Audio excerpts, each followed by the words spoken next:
Hello दोस्तों, कैसे हैं आप सब लोग। मैं हूं सीएस अनूप जैन। अब सीएस एग्जीक्यूटिव में जितने भी बच्चे पास हो गए हैं, अब उनकी बड़ी सारी क्वेरी है कि सर अब तो सीएस प्रोफेशनल में आ गए हैं, बता दो कैसे प्रिपेयर करना है, क्या करना है और किस तरीके से हमें प्रिपरेशन करनी है।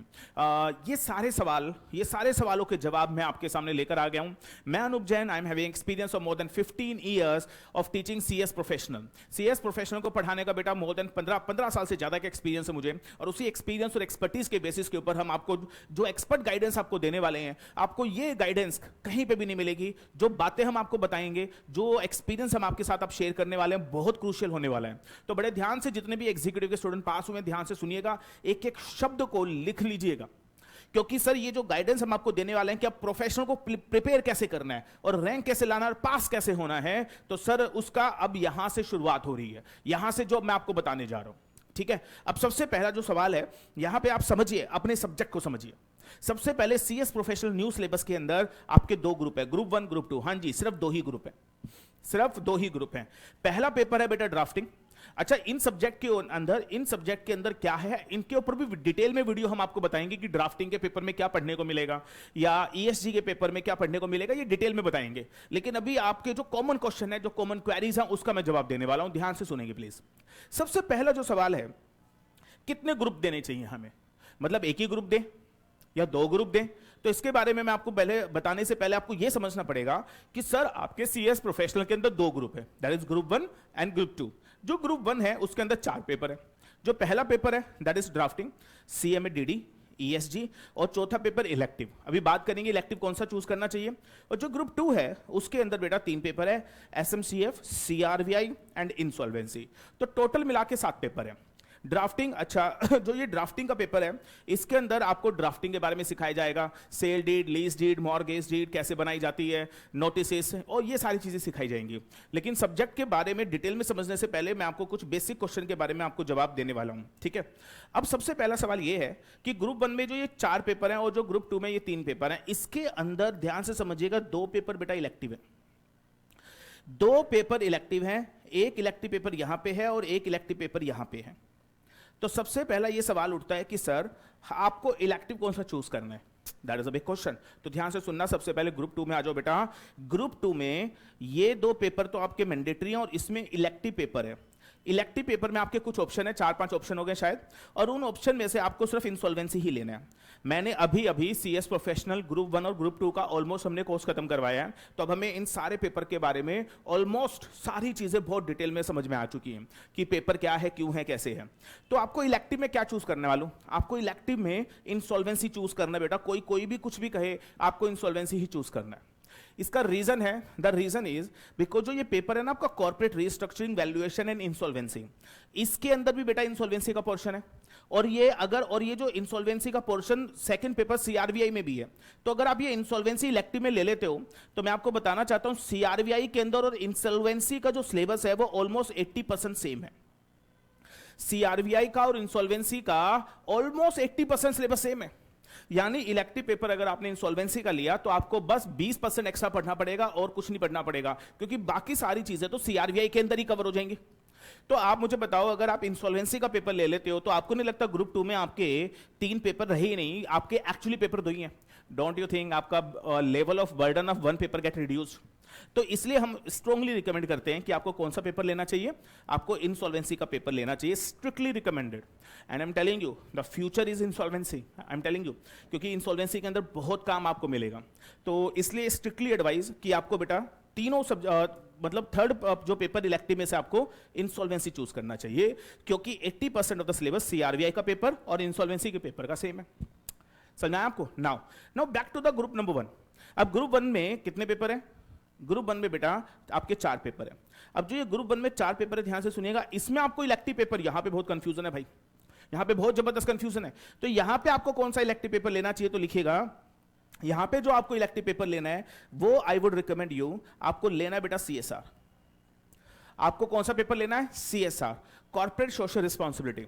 सीएसआर का पेपर आपको लेना है, और मैं आपको बता दूं कुछ 380 या 390 पेज का कुछ मॉड्यूल होगा, और मैंने अभी सीएसआर का पूरा सिलेबस खत्म करवाया है। It's a very easy paper, और आपका जो बर्डन है वो बहुत कम रिड्यूस हो जाएगा इलेक्टिव पेपर के अंदर।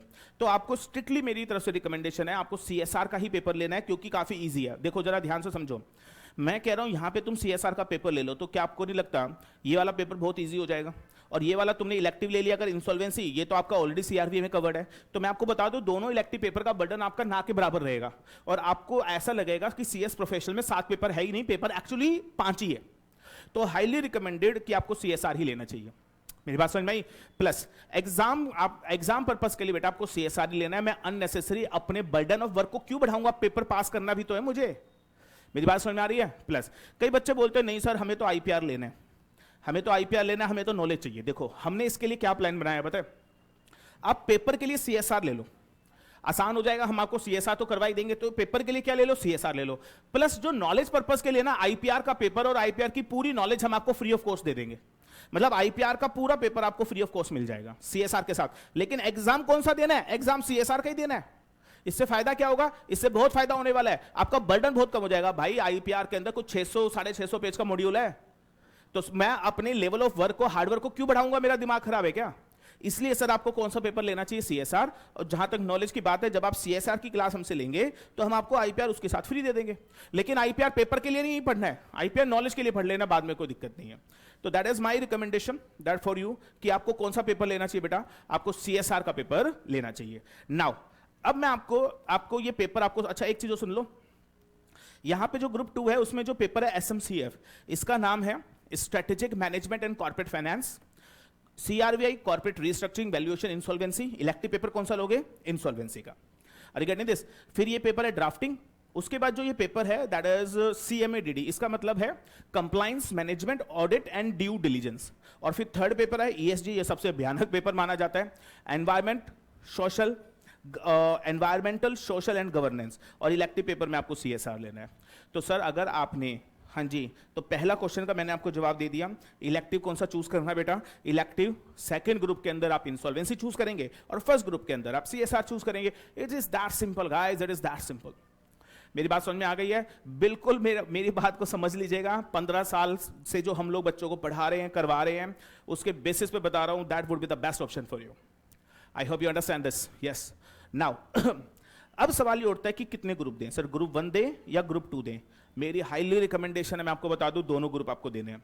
बेटा एक ग्रुप के चक्कर में बिल्कुल मत पड़िएगा। उसका कारण है क्योंकि सीएस प्रोफेशनल के अंदर मैंने देखा है कि ऐसा होता है कि ड्राफ्टिंग के क्वेश्चन मॉड्यूल 2 में पूछे जा रहे हैं, मॉड्यूल 2 के क्वेश्चन आपके ग्रुप 1 में पूछे जा रहे हैं। सारे पेपर सीएस प्रोफेशनल में इंटरकनेक्टेड है।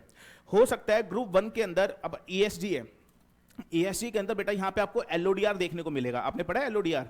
अब एलओडीआर एडवांस लेवल पे है। अब ये जो एलओडीआर यहां पे आप पढ़ोगे, ध्यान से समझिएगा, ये जो एलओडीआर आप यहां पे पढ़ोगे, ये एलओडीआर के क्वेश्चन क्या पता आपसे सीआरबी में पूछ ले, क्या पता आपसे एसएमसीएफ में पूछ ले, तो आपको ये बात समझने की कोशिश करनी पड़ेगी। तो सर यहां पे सारी चीजें इंटरकनेक्टेड हैं। तो सर हो सकता है अगर आप सेकंड मॉड्यूल दे रहे हो तो क्या पता फर्स्ट मॉड्यूल के क्वेश्चन पूछे जाएं, या फिर सेकंड ग्रुप के क्वेश्चन फर्स्ट मॉड्यूल में पूछे जाएं। जैसे मैंने देखा है, ये मेरा पास एक्सपीरियंस रहा है, सीआरबीआई में मर्जर टेक ओवर होते हैं, मर्जर के क्वेश्चन पता है सीएमएडीडी में पूछते हैं। Are getting this point? तो it is both the groups are interconnected, तो आपको बहुत, और सेटअप का बेनिफिट तो मिलेगा। तो इट इज हाईली रिकमेंडेड कि आपको दोनों ग्रुप इकट्ठे देने हैं। फिर बच्चे कई बार बोलते हैं सर ये तो है ना बड़ा मुश्किल हो जाएगा, 7 पेपर एक साथ देने। बेटा 7 पेपर रहेगा, अभी थोड़ी देर पहले क्या समझाया था, 7 पेपर तो है ही नहीं। पेपर है ही कितने? 5, क्योंकि इलेक्टिव का बर्डन खत्म इंसॉल्वेंसी का, और सीएसआर वैसे हमने बहुत लाइट लिया है। तो एक्चुअली मेहनत कितने की करनी है? सिर्फ 5 पेपर पे, बाकी 2 पेपर पे बहुत, मतलब कंपैरेटिवली कम मेहनत करनी है। तो आपको नहीं लगता that would be the better option for you? और देखो फर्स्ट अटेम्प्ट में ना 9 महीने मिलते हैं आपका। अभी मान लो 25 को रिजल्ट निकला, अब 21 दिसंबर को आपका पेपर होगा। पूरे 9 महीने हैं तुम्हारे पास, 9 महीने से भी ज्यादा है। तो क्या मैं बोल सकता हूं कि आप लोग बहुत अच्छी प्रिपरेशन कर सकते हो दोनों ग्रुप्स की? मेरी बात समझ में आ रही है आपको? तो that would be the better thing you should understand. Are you getting this point? तो दैट इज, तो कितने ग्रुप देने बेटा? दोनों ग्रुप देने। इलेक्टिव कौन सा चूज करना है मैंने आपको बता दिया। एक ग्रुप को चूज मत कीजिएगा, दोनों ही ग्रुप आपको इकट्ठे देने, ये याद रखिएगा। उसके बाद एक सवाल उठता है सर पहले ट्रेनिंग करें या पहले एग्जाम दे? मेरी रिकमेंडेशन बेटा पहले एग्जाम दे, क्योंकि ट्रेनिंग और जॉब आपको जिंदगी भर करनी है। इसलिए I would highly recommend you कि पहले आप क्या करें, अपने एग्जाम पे मेहनत करें। 9 महीने की बात है, अच्छे से स्टडी कर ले, एजुकेशन ले लें, पढ़ाई कर ले, नॉलेज स्ट्रॉन्ग कर ले, और उसके बाद आप क्या करें, उसके बाद तो सारी जिंदगी पढ़ना ही है। तो मैं रिकमेंड आपको यही करूंगा कि बेटा पहले एग्जाम दें और ट्रेनिंग उसके बाद करें। That is my opinion in this. Now उसके बाद फिर एक क्वेश्चन है सर, ये बताओ what is the right strategy what is the right strategy? Sir strategy क्या होनी चाहिए सीएस प्रोफेशनल के लिए? तो स्ट्रेटेजी सुन लीजिएगा ध्यान से, क्या है, आप लोगों को अभी पढ़ाई स्टार्ट कर देनी है और आप लोगों को हम अपने बैच स्टार्ट करने जा रहे हैं अप्रोक्सीमेटली 4 मार्च या 5 मार्च से। उसके रिगार्डिंग ऑफर डिस्काउंट भी अभी हम लोग आजकल के अंदर अनाउंस कर देंगे। तो मेरा पॉइंट ये है, आपको अभी से अपनी क्लासेस स्टार्ट कर देनी चाहिए और मेक श्योर कि 6 महीने में कोर्स खत्म कर लें। 6 महीने से पहले कोर्स खत्म होगा भी नहीं, क्योंकि बहुत इन डेप्थ कोर्स है और बहुत डिटेल में कोर्स है सर। 6 महीने तो लग ही जाएंगे और उसके बाद 3 साढ़े 3 महीने अपनी सेल्फ स्टडी करें। तो that would be the right approach, that would be the right strategy. और सर सबसे बड़ी बात, sir how many are you should study? तो बेटा एक बात बताऊं तुम्हें, सीएस प्रोफेशनल में आ गए हो, जिंदगी के 9 महीने डेली 10 से 12 घंटे दे दो यार, डेली 10 से 12 घंटे मेरे कहने से दे दो, आपकी जिंदगी बन जाएगी। You won't believe this. क्या अब 9 महीने में अब आपको पेपर देने, 9 महीने का टेन्योर है, सिर्फ 9 महीने अपने प्रोफेशन को दे दो। ये 9 महीने, आने वाले 9 महीने आपकी जिंदगी के 40 साल बना देंगे। तो आई रिक्वेस्ट एवरीबॉडी, डेली 10 से 12 घंटे आपको पढ़ने इंक्लूडिंग द क्लासेस। तो क्लासेस का टाइम मिला के 12 घंटे, 10 से 12 घंटे आपको देने ही देने हैं दोस्तों, सो दैट आप एक बहुत अच्छी नॉलेज को गेन करें। यस, और एक चीज सुन लो सर, सबसे इंपॉर्टेंट चीज है, तो ये वाला क्वेश्चन भी आपको समझ में आया कितने आवर पढ़ना है। अब एक सबसे बड़ा सवाल ये है कि सर रैंक कैसे स्कोर करें? बेटा ध्यान से सुनिएगा, सीएस प्रोफेशनल के अंदर if you really want to score rank, then your conceptual knowledge should be very strong. अगर आपके कॉन्सेप्ट स्ट्रांग नहीं है, सिर्फ ऊपर से किताबों से पढ़ लिया है, रट्टे मार लिए, कनेक्टिविटी नहीं आती है, लिंकेजेस नहीं आती है, तो सर आप रैंक क्या पास भी नहीं हो पाओगे। Your connectivity should be very very strong, believe me.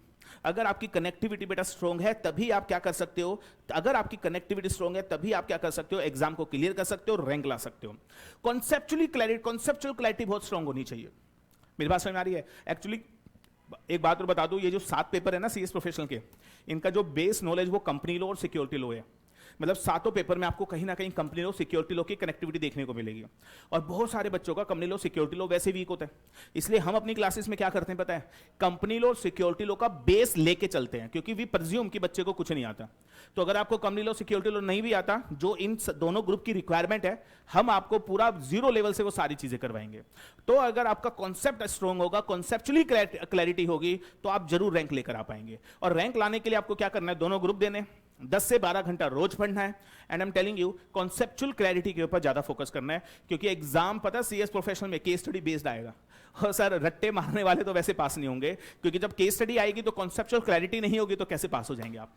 I hope you getting all this things. तो सर ये 6 क्वेश्चन मेरे दिमाग में थे, जो मैंने आपको बताया कितने ग्रुप देने चाहिए, कैसे देने चाहिए, all that stuff, CS professional की प्लानिंग कैसे करनी चाहिए। अभी से आपको पढ़ना स्टार्ट कर देना है, अगले 6 महीने में आपको कोर्स खत्म कर देना है, और कम से कम 3 महीने का टाइम होना चाहिए सेल्फ स्टडी, रिवीजन और टेस्ट के लिए। If you follow the same, I am telling you, your rank and you will definitely get rank, that is my promise to you.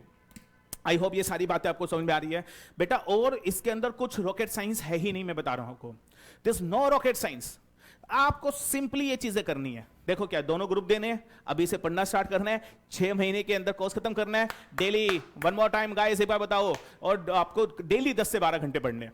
बात समझ में आई? घर में लाइट है नहीं है, कोई कहीं जा रहा है घूमने, सब छोड़ दो सर प्लीज, सिर्फ 10 से 12 घंटे रोज आपको देने। अगर आपने फॉलो किया, अगले 9 महीने तक कंसिस्टेंसी के साथ किया, आप रैंक लेकर आएंगे, आप पास हो जाएंगे एक ही अटेम्प्ट में, and you will be a qualified CS, believe me. समझ में आई आपको बात? सर मेरी तरफ से जो मुझे बताना था मैं बता चुका हूं आपको। प्लस अब इसके अंदर जो ये सब्जेक्ट्स हैं, ड्राफ्टिंग में क्या पढ़ेंगे सर, सीएमए डीडी में क्या पढ़ेंगे, ईएसजी में क्या पढ़ेंगे, एसएमसीएफ में क्या पढ़ेंगे, सीआरबीआई में क्या पढ़ेंगे, ये सारी चीजों के बारे में डिटेल्ड में आपको बताऊंगा अलग अलग वीडियो में। अलग वीडियो आएगी, ये ड्राफ्टिंग कैसे पढ़ना है, ईएसजी कैसे पढ़ना है। ये पेपर सबसे ज्यादा खतरनाक है भाई, मैं बता दूं, ईएसजी जान आंसू निकाल देगा ईएसजी का पेपर, जब तुम पढ़ोगे, मैं बता रहा हूं आपको। Are you getting this? So it is one of the difficult paper in the entire CS professional program. ESG is the most difficult one, I'm telling you. तो सर ये इसकी प्लानिंग कैसे है, ये पूरी की पूरी कहानी, हर सब्जेक्ट को कैसे प्लान करना है, हर सब्जेक्ट के लिए कैसे स्ट्रेटेजी होनी चाहिए पढ़ने की, वो सब मैं आपको अलग अलग वीडियो में आपको बताऊंगा। और अगर आपका CS प्रोफेशनल न्यू सिलेबस के रिगार्डिंग कोई भी क्वेश्चन है भाई, कोई भी क्वेश्चन है, कमेंट बॉक्स में लिख के पूछ लेना। हर चीज के बारे में हम आपको बहुत बेहतरीन तरीके से इसके अंदर गाइड करेंगे। मेरी बात समझ आई? चलिए दोस्तों, कोई भी क्वेश्चन हो कमेंट बॉक्स में लिख के पूछ लीजिएगा। अभी के लिए इतना ही, रेस्ट ऑफ द थिंग वो discuss in the next video. Thank you so much, God bless you all. मिलते हैं नेक्स्ट वीडियो में।